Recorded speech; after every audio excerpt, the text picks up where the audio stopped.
മൗനത്തിന്റെ ശക്തി, നിങ്ങളുടെ ജീവിതത്തെ മാറ്റിമറിക്കാൻ കഴിയുന്ന കഥ. ഗൗതമബുദ്ധൻ തന്റെ ശിഷ്യന്മാരോട് എപ്പോഴും പറയാറുണ്ടായിരുന്നു, നമ്മുടെ വാക്കുകൾക്ക് വളരെ ശക്തിയുണ്ടെന്ന്. സംസാരിക്കാൻ ഉപയോഗിക്കുന്ന നമ്മുടെ നാവ് ലോകത്തിലെ ഏറ്റവും മൂർച്ചയേറിയ കത്തിപോലെയാണെന്ന് അദ്ദേഹം പറഞ്ഞു. ലോകത്തിലെ ഏറ്റവും അപകടകരമായ ആയുധവും നമ്മുടെ വാക്കുകളാണെന്ന് അദ്ദേഹം പറയുകയുണ്ടായി. വാക്കുകൾക്ക് ശാരീരികമായി ആളുകളെ വേദനിപ്പിക്കാൻ കഴിയില്ലെങ്കിലും വൈകാരികമായി മുറിവേൽപ്പിക്കാൻ സാധിക്കും. നമ്മുടെ വാക്കുകൾ ശക്തിയുടെ ഉറവിടമാവാം, എന്നാൽ എപ്പോൾ, എവിടെ, എത്രത്തോളം സംസാരിക്കണമെന്ന് നമുക്കറിയില്ലെങ്കിൽ അത് നമ്മുടെ ബലഹീനതയായി മാറും. ശരിയായ സമയങ്ങളിൽ ദയയോടും വിവേകത്തോടും കൂടി സംസാരിക്കുമ്പോൾ അത് വിജയത്തിലേക്ക് നയിക്കും. എന്നാൽ അനാവശ്യമായി അല്ലെങ്കിൽ തെറ്റായ സമയങ്ങളിൽ സംസാരിക്കുന്നത് നമ്മുടെ ജീവിതം വളരെ ബുദ്ധിമുട്ടുള്ളതാക്കും. അതുകൊണ്ട് സുഹൃത്തുക്കളെ, ഇന്ന് ഞാൻ നിങ്ങളുമായി മൗനമായിരിക്കുന്നതിന്റെ പ്രാധാന്യത്തെക്കുറിച്ചുള്ള ഒരു കഥ പങ്കുവയ്ക്കാം. നിങ്ങളുടെ ജീവിതത്തെ മാറ്റിമറിക്കാൻ കഴിയുന്ന ശക്തി മൗനത്തിനുണ്ടെന്ന് ഈ കഥയിലൂടെ നിങ്ങൾക്ക് മനസ്സിലാക്കാൻ സാധിക്കും. പണ്ടൊരിക്കൽ ഇന്ത്യയിൽ ലോകത്തിന്റെ ബഹളങ്ങളിൽ നിന്ന് വളരെ ദൂരെ ശാന്തമായ ഒരു കാടിന്റെ ഉള്ളിൽ ഒരു പ്രശസ്ത ബുദ്ധ സന്യാസി താമസിച്ചിരുന്നു. അദ്ദേഹം വളരെ ധ്യാനനിരതനായ ഒരു വ്യക്തിയായിരുന്നു. ഇന്ത്യയിലെങ്ങും അദ്ദേഹം പ്രസിദ്ധനായിരുന്നു. ഒരു ദിവസം ഒരു രാജാവ് അദ്ദേഹത്തിന്റെ അടുത്ത് വന്നു പറഞ്ഞു, ബഹുമാനപ്പെട്ട സന്യാസി, എനിക്കെപ്പോഴും ക്ഷീണവും നിരാശയും അസ്വസ്ഥതയും തോന്നുന്നു. എന്റെ മനസ്സ് വളരെ അശാന്തമാണ്. എനിക്ക് സമ്പത്തും പ്രശസ്തിയും ആഗ്രഹിക്കുന്ന എല്ലാ ആഡംബരങ്ങളുമുണ്ടെങ്കിലും എന്റെ ഉള്ളിൽ ആന്തരിക സമാധാനമില്ല. സന്യാസി, ഈ അശാന്തമായ മനസ്സിൽ നിന്ന് മോചനം നേടാൻ എന്നെ സഹായിക്കൂ. സന്യാസി പറഞ്ഞു, ഉത്തരം നിങ്ങളുടെ ഉള്ളിൽ തന്നെയുണ്ട്, പക്ഷേ നിങ്ങൾ അത് ഇതുവരെ കണ്ടെത്തിയിട്ടില്ല. ഞാനൊരു പരീക്ഷണം ചെയ്യാൻ ആഗ്രഹിക്കുന്നു.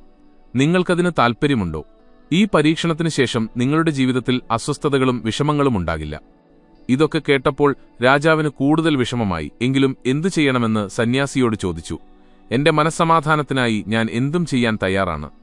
അപ്പോൾ സന്യാസി ശാന്തമായ സ്വരത്തിൽ മറുപടി പറഞ്ഞു, അടുത്ത 15 ദിവസത്തേക്ക് നിങ്ങൾ എന്റെ ആശ്രമത്തിൽ ഒരു സാധാരണക്കാരനെ പോലെ താമസിക്കണം.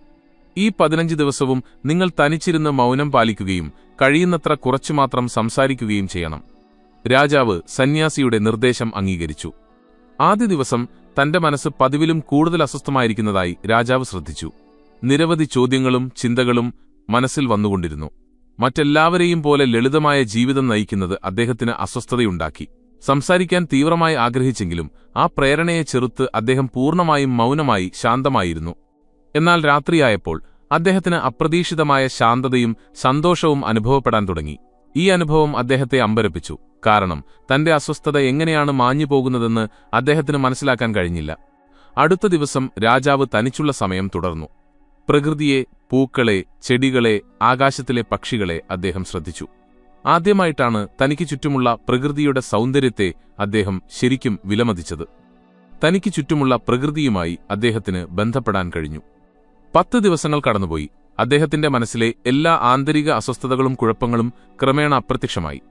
12ാം ദിവസം അദ്ദേഹം സ്വയം അറിയാതെ ഗാഢമായ ധ്യാനത്തിലേക്ക് പ്രവേശിക്കുന്നതായി കണ്ടെത്തി. കണ്ണുകൾ തനിയെ അടഞ്ഞുപോയപ്പോൾ അദ്ദേഹം ഗാഢമായ ധ്യാനാവസ്ഥയിലേക്ക് കടന്നു. മനസ്സ് ആശങ്കകളിൽ നിന്ന് മുക്തമായി.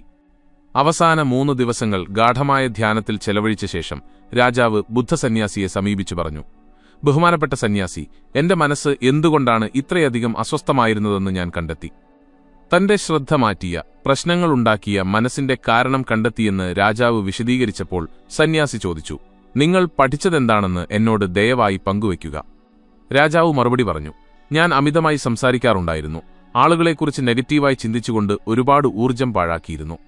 ഈ അമിതമായ സംസാരവും നെഗറ്റീവ് ചിന്തകളും എന്റെ സമയം പാഴാക്കുകയും മനസ്സിനെ അസ്വസ്ഥമാക്കുകയും ചെയ്തു. ഈ സ്വഭാവത്തിന്റെ ഫലമായി എനിക്ക് കാര്യങ്ങൾ ഫലപ്രദമായി ചെയ്യാൻ കഴിഞ്ഞില്ല. മിക്ക കാര്യങ്ങളിലും ഞാൻ പരാജയപ്പെടാൻ തുടങ്ങി. ഈ തുടർച്ചയായ പരാജയങ്ങൾ എന്നെ കൂടുതൽ ദുഃഖിതനാക്കുകയും പെട്ടെന്ന് ദേഷ്യപ്പെടുത്തുകയും ചെയ്തു. ഇതെന്റെ ജീവിതത്തെ പ്രതികൂലമായി ബാധിച്ചു. എങ്കിലും ഈ 15 ദിവസങ്ങൾ എന്റെ ജീവിതത്തിൽ വലിയ മാറ്റമുണ്ടാക്കി. ഇപ്പോൾ ഞാൻ ജീവിതം അതിന്റെ പൂർണ്ണതയിൽ ജീവിക്കുന്നതായി തോന്നുന്നു. ഇതിനു മുമ്പ് ഞാൻ തെറ്റായ രീതിയിലാണ് ജീവിച്ചിരുന്നതെന്ന് ഞാൻ മനസ്സിലാക്കി. ധ്യാനം നിർബന്ധിച്ച് ചെയ്യേണ്ട ഒന്നല്ല, അത് സ്വാഭാവികമായി സംഭവിക്കുന്നതാണ് എന്നും ഞാൻ തിരിച്ചറിഞ്ഞു. ബുദ്ധസന്യാസി പറഞ്ഞു, ഇത് രാജാവിന് മാത്രമല്ല സംഭവിച്ചത്. ലോകത്തിലെ പലരും അമിതമായി സംസാരിക്കുന്നുണ്ട്. ഇന്നും പലരും മറ്റുള്ളവരെ വേദനിപ്പിക്കാൻ സംസാരം ഉപയോഗിക്കുന്നു. ഈ അമിതമായ സംസാരം ഇപ്പോഴും അവരുടെ ജീവിതത്തിൽ പ്രശ്നങ്ങളുണ്ടാക്കുന്നു. മൗനമായിരിക്കുന്നതിന്റെ പ്രാധാന്യം സന്യാസി രാജാവിന് വിശദീകരിച്ചുകൊടുത്തു. ഒരു വിദ്യാർത്ഥി ഗൗതമബുദ്ധനോട് എന്തുകൊണ്ടാണ് അദ്ദേഹം പലപ്പോഴും മൗനം പാലിക്കുന്നത് എന്ന് ചോദിച്ച ഒരു കഥ അദ്ദേഹം പങ്കുവച്ചു. ബുദ്ധൻ മറുപടി പറഞ്ഞു, എന്റെ ഉള്ളിലേക്ക് ആഴത്തിലിറങ്ങാനാണ് ഞാൻ മൗനം പാലിക്കുന്നത്. നിങ്ങളെക്കുറിച്ച് ശരിക്കും അറിയാനുള്ള ആദ്യപടിയാണ് മൗനം. മൗനമില്ലാതെ ആത്മീയ കണ്ടെത്തൽ അസാധ്യമാണ്. അതുകൊണ്ട് ആദ്യപടി മൗനമായിരിക്കുക എന്നതാണ്. ആവശ്യമാണെങ്കിൽ മാത്രം സംസാരിക്കുക. നിങ്ങൾ കാണും, നമ്മുടെ സംസാരത്തിന്റെ ഏകദേശം 90% ദോഷകരമാണ്. ആളുകൾ അമിതമായി സംസാരിക്കാതിരുന്നെങ്കിൽ 90% പ്രശ്നങ്ങളും കുറയ്ക്കാൻ കഴിയുമായിരുന്നു. ആളുകൾ കൂടുതൽ ശാന്തരാകുമ്പോൾ വഴക്കുകളും അസ്വസ്ഥതകളും തർക്കങ്ങളും കുറയും. ഇരുവ്യക്തികളും മൗനം പാലിക്കാൻ പഠിച്ചാൽ ലോകത്തിലെ പല പ്രശ്നങ്ങളും ഒഴിവാക്കാൻ കഴിയും. മൗനത്തിന്റെ മൂല്യം മനസ്സിലാക്കുന്ന ഒരാൾക്ക് തിരക്കേറിയ സ്ഥലത്തുപോലും സമാധാനത്തോടെ ഇരിക്കാൻ കഴിയും. ഒറ്റയ്ക്കിരിക്കുന്നത് സ്വർഗം പോലെയാകാം. മറ്റുള്ളവരുടെ സാമീപ്യം ചിലപ്പോൾ നമ്മെ അസ്വസ്ഥരാക്കിയേക്കാം. നിങ്ങളുടെ ഉള്ളിൽ സമാധാനം കണ്ടെത്താനും മൗനത്തെ സ്വീകരിക്കാനും തുടങ്ങേണ്ടത് പ്രധാനമാണ്. ഇത് നിങ്ങളുടെ ആന്തരിക ഊർജ്ജം പ്രവഹിക്കാൻ അനുവദിക്കും. നിങ്ങളുടെ ചിന്തകൾ ഒതുങ്ങിയിരിക്കാൻ ക്ഷണിക്കുക. മറ്റുള്ളവരുടെ സാന്നിധ്യം നിങ്ങളെ അസ്വസ്ഥരാക്കുന്നുവെങ്കിൽ കണ്ണുകൾ അടച്ച് നിങ്ങളുടെ ആന്തരിക സ്വത്വവുമായി വീണ്ടും ബന്ധപ്പെടുന്നത് നല്ലതാണ്. നിങ്ങളുടെ ഉള്ളിൽ ഒരുതരം ഉന്മേഷം നിങ്ങൾക്ക് കണ്ടെത്താൻ കഴിയും. കാരണം അവിടെയാണ് നിങ്ങളുടെ ജീവിതം ഉത്ഭവിക്കുന്നത്. അത് മറ്റാരിലുമല്ല, നിങ്ങളിൽ നിന്നാണ് വരുന്നത്. മറ്റൊരാൾക്കും നിങ്ങളെ ഉള്ളിലേക്ക് കൊണ്ടുപോകാൻ കഴിയില്ലെങ്കിൽ നിങ്ങൾ തന്നെ അവിടേക്ക് പോകണം. അതിനാൽ ഉള്ളിലേക്ക് നോക്കുക. കാരണം നിങ്ങളുടെ ആന്തരിക ലോകത്തിന്റെ അന്തിമ ഭരണാധികാരി നിങ്ങളാണ്. അവിടെയാണ് ജീവിതം ആരംഭിക്കുന്നത്. അവിടെയാണ് സന്തോഷം ജനിക്കുന്നത്. നിങ്ങൾ നിങ്ങളുടെ ഉള്ളിലേക്ക് നോക്കുമ്പോൾ ജീവിതത്തിന്റെ ആഴങ്ങൾ നിങ്ങൾ കണ്ടുമുട്ടും. മരണമെന്ന ആശയത്തെപ്പോലും സ്പർശിക്കും. ഈ ആന്തരിക യാത്ര നിങ്ങളുടെ സ്വന്തം ജീവിതം ഉയർച്ചത്താഴ്ചകളിലൂടെ കടന്നുപോകുന്നത് കാണുന്നത് പോലെയാണ്. സൂര്യൻ ഉദിക്കുകയും അസ്തമിക്കുകയും ചെയ്യുന്നതുപോലെ. ഓരോ തവണ നിങ്ങൾ ഈ ആന്തരിക യാത്ര പോയി തിരിച്ചുവരുമ്പോഴും നിങ്ങൾക്ക് പുതുമ അനുഭവപ്പെടും. നല്ലൊരു കുളി കഴിഞ്ഞാൽ നിങ്ങൾക്ക് തണുപ്പ് അനുഭവപ്പെടുന്നതുപോലെ. അതുപോലെ ഒരാൾ ശാന്തമായിരുന്ന് തന്റെ ചിന്തകളെക്കുറിച്ച് ചിന്തിക്കുമ്പോൾ അവർക്ക് കൂടുതൽ സമാധാനവും സന്തോഷവും അനുഭവപ്പെടാറുണ്ട്. നിങ്ങൾ നിങ്ങളുടെ ആന്തരിക സ്വത്വവുമായി ശരിക്കും ബന്ധപ്പെടുമ്പോൾ സംസാരിക്കുന്നത് നിങ്ങളുടെ മനസ്സിനെ അസ്വസ്ഥമാക്കില്ലെന്ന് നിങ്ങൾ കണ്ടെത്തും. പകരം നിങ്ങളുടെ ഉള്ളിൽ സ്ഥിരമായ ശാന്തത അനുഭവപ്പെടും. നിങ്ങൾക്ക് സംസാരിക്കാനും നിങ്ങളുടെ ആന്തരിക സ്വത്വവുമായി ബന്ധപ്പെട്ട് ഇരിക്കാനും കഴിയും. നിങ്ങളുടെ ആന്തരിക സമാധാനം തകർക്കാതെ നിങ്ങൾക്ക് വാക്കുകൾ ഉപയോഗിക്കാൻ കഴിയും. നിങ്ങളിങ്ങനെ സംസാരിക്കുമ്പോൾ നിങ്ങളുടെ വാക്കുകൾക്ക് സംഗീതം പോലെ മനോഹരമായ ഒരു ഗുണമുണ്ടാകും. എല്ലാം താളത്തിലായിരിക്കും. ഈ രീതിയിലുള്ള സംസാരം മറ്റുള്ളവരെ ആഴത്തിൽ സ്പർശിക്കും. നിങ്ങൾ ആന്തരിക മൗനം നിലനിർത്തുമ്പോൾ ഒരു ശക്തമായ ആന്തരിക ശക്തിയിലേക്ക് നിങ്ങൾ എത്തിച്ചേരാൻ തുടങ്ങുകയും സാമൂഹിക സമ്മർദ്ദങ്ങളിൽ നിന്ന് മോചനം നേടുകയും ചെയ്യും. തങ്ങളുടെ സ്വപ്നങ്ങളെ തീവ്രമായി പിന്തുടരുന്നവരുടെ സന്തോഷത്തിന് സമാനമായ ഒരു പ്രത്യേക സന്തോഷം നിങ്ങൾ ജീവിതത്തിൽ കണ്ടെത്തും. നിങ്ങളുടെ മുഖത്തിന് ഒരു പുതിയ തിളക്കമുണ്ടാകും. നിങ്ങളുടെ കണ്ണുകൾക്ക് സവിശേഷമായ ഒരു പ്രകാശമുണ്ടാകും. അനന്തമായ സമാധാനത്തിന്റെ മഹാസമുദ്രത്തിലേക്ക് നിങ്ങൾ മുങ്ങിക്കുളിക്കുമ്പോൾ. സുഹൃത്തുക്കളെ, അമിതമായി സംസാരിക്കുന്നത് മനസ്സിന് സമാധാനം നൽകുന്നില്ലെന്ന് നിങ്ങൾ ശ്രദ്ധിച്ചിരിക്കാം. അത് നമ്മുടെ ചിന്തകളെ നിയന്ത്രിക്കാനും ശ്രദ്ധ കേന്ദ്രീകരിക്കാനും പ്രയാസമുണ്ടാക്കുന്നു. കൂടുതൽ സംസാരിക്കുന്ന ആളുകൾക്ക് ഒരൊറ്റ കാര്യത്തിൽ ശ്രദ്ധ കേന്ദ്രീകരിക്കാൻ പ്രയാസമാണ്.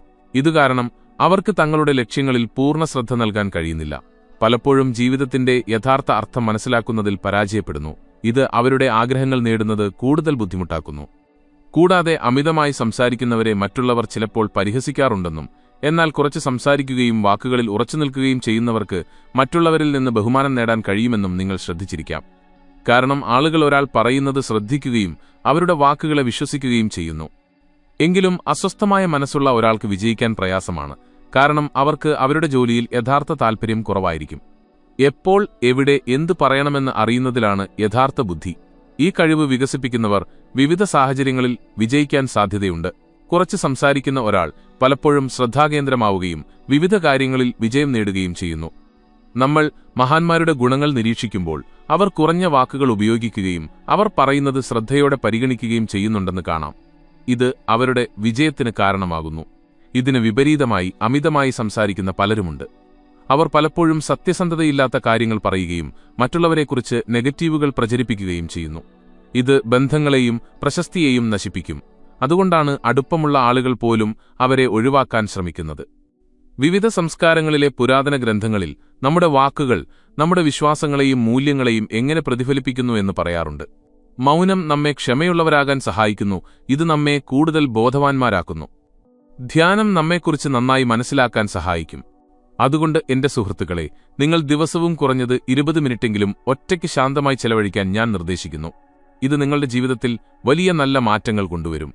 ഈ കഥയിൽ നിങ്ങൾക്ക് പ്രചോദനം ലഭിച്ചെങ്കിൽ ലൈക്ക് ബട്ടൺ അമർത്തി സുഹൃത്തുക്കളുമായി പങ്കുവച്ച് നിങ്ങളുടെ ചിന്തകളോ നിങ്ങൾ കേൾക്കാൻ ആഗ്രഹിക്കുന്ന സെൻ കഥകളോ താഴെ കമന്റ് ചെയ്ത് ഞങ്ങളെ പിന്തുണയ്ക്കുക. കൂടുതൽ പ്രചോദനത്തിനും ശാന്തതയ്ക്കുമായി സബ്സ്ക്രൈബ് ചെയ്യാനും നോട്ടിഫിക്കേഷൻ ബെൽ റിംഗ് ചെയ്യാനും മറക്കരുത്. നിങ്ങളുടെ പങ്കാളിത്തമാണ് ഞങ്ങളുടെ യാത്രയ്ക്ക് ഇന്ധനം.